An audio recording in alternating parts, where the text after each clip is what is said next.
ناظرین کرام السلام علیکم۔ ناظرین، آج کی ویڈیو میں ہم جانیں گے میدان عرفات میں آخری نبی محمد عربی صلی اللہ علیہ وسلم کے آخری خطبے کے بارے میں۔ 9 ذی الحجہ 10 ہجری 7 مارچ 632 عیسوی کو آخری خطبہ دیا۔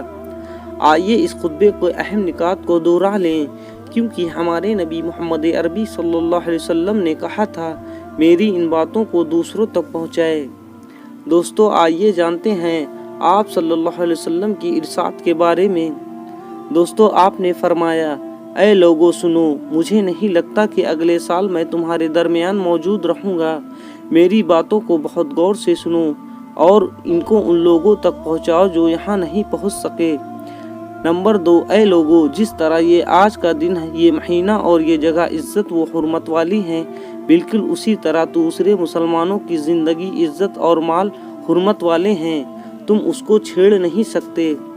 زبان کی بنیاد پر، رنگ نسل کی بنیاد پر تعصب میں مت پڑنا، کالے کو گوروں پر اور گوروں کو کالے پر، عربی کو اجمی پر اور اجمی کو عربی پر کوئی فوقیت حاصل نہیں۔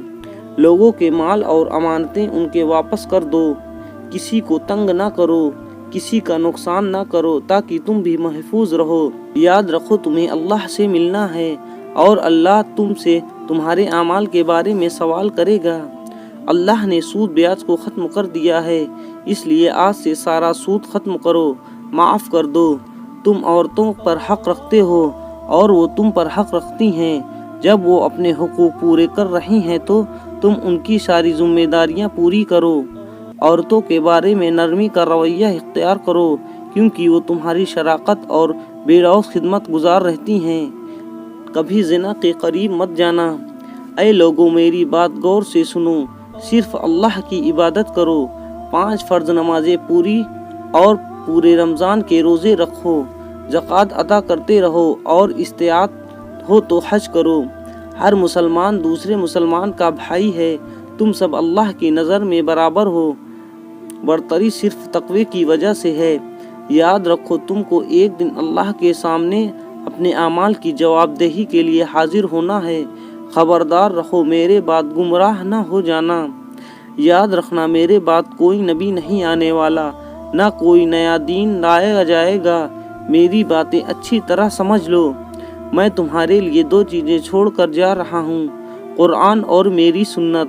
اگر تم نے ان کی پیروی کی تو کبھی گمراہ نہیں ہوگے۔ سنو، تم لوگ جو موجود ہو، اس بات کو اگلے لوگوں تک پہنچانا اور وہ پھر اگلے لوگوں تک پہنچائے، اور یہ ممکن ہے کہ بعد والے میری بات کو پہلے والوں سے زیادہ بہتر اور عمل کر سکیں۔